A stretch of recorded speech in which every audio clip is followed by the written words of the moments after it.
Nagpupuri kami sa'yo, Panginoong Jesucristo. Nagpupuri kami sa'yo, Panginoong Jesucristo. Kapag ngayon'y napakinggan ang tinig ng poong mahal, huwag namin iyong hadlangan ang pagsasakatuparan ng mithin niya't kalooban. Nagpupuri kami sa'yo, Panginoong Jesucristo.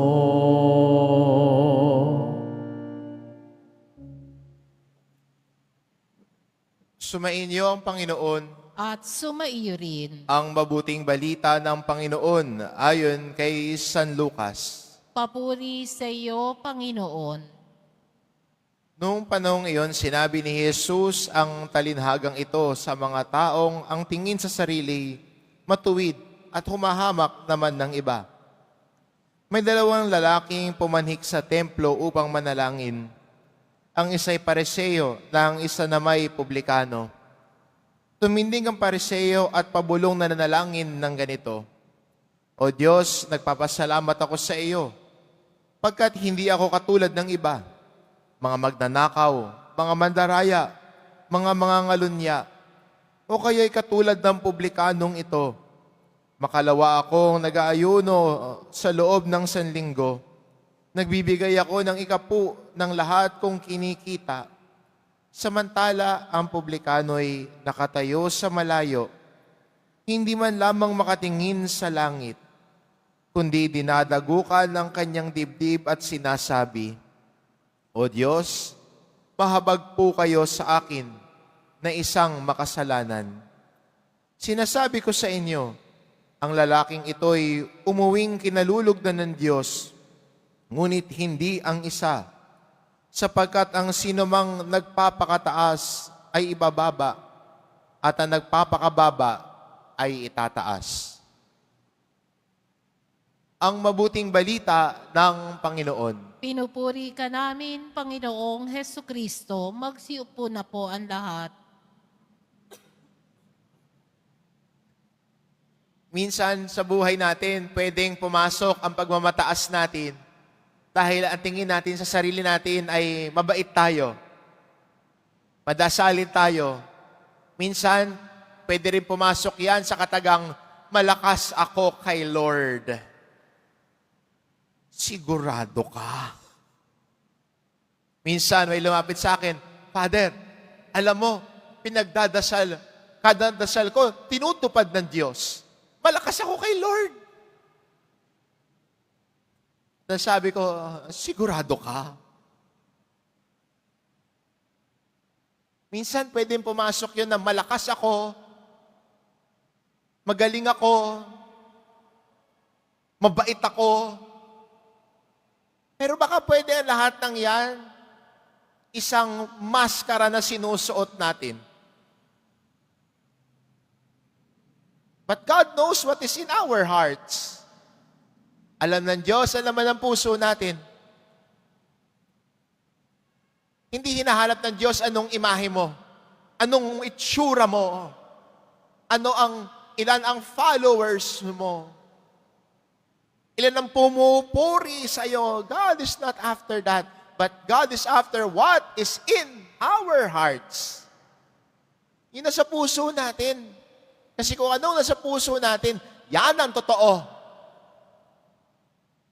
At kung lumalago tayo sa pagiging totoo sa harap ng Diyos, tulad ng publikano sa ating ebanghelyo, siya'y naging totoo sa harap ng Diyos. Yung pariseo sa ebanghelyo ay binubuhat ang sariling bangko. Nagsusuot ng maskara para magmukhang mabait, magaling. Napakabuti. Pero, alam ng Diyos ano sa puso natin. At kapag kaharap ang Diyos, kailangan maging totoo tayo sa Kanya. Kahit ang mga kahinaan natin, huwag kang matakot na sabihin sa Diyos ang kahinaan mo. Huwag kang matakot sabihin sa Diyos ang mga pagkukulang mo. Huwag ka ding matakot hingin ang grasya ng Diyos na tulungan ka. Kasi kung lumalapit tayo sa Kanya na may kababaang loob, kung lumalapit tayo sa Diyos na inaamin ang kahinaan natin at hinihingi ang Kanyang tulong, lumalago tayo sa pagpapakumbaba. At ang nagpapakumbaba sa harap ng Diyos ay tinutulungan ng Diyos. Ang handang magpakababa sa harap ng Diyos. Pero sa totoo lang din naman, wala naman talaga tayong pwedeng at kayang ipagyabang at ipagmataas sa harap ng Diyos. Kasi hindi ba ang lahat ay galing sa Kanya? Kinikilala natin ay lahat ay biyaya ng Diyos sa buhay natin. Kaya magandang imbitasyon ito para sa atin bilang mga Kristiyano ho ngayon sa paglalakbay natin sa panahong ito ng Kwaresma, ang handang magpakababa sa harap ng Diyos. Handang yakapin ang ating kahinaan at lumago sa kabanalan. Dahil ang paglago natin sa kabanalan ay ang pagtahak din natin sa handang bumaba at magpakababa. Pagiging totoo sa harap ng Diyos. Pagiging totoo sa ating puso. God knows what's in our heart. God knows even our weaknesses. And if we ask the help of the Lord to grow from our weaknesses, to grow in holiness, the Lord always helps us. Kaya magandang imbitasyon, magandang paanyaya sa atin. Handang magpakababa, handang maging totoo sa harap ng Diyos. At kung haharap tayo sa Kanya na may pusong mapagpakumbaba, tinutulungan tayo ng Diyos sa paglago natin bilang tao. Amen.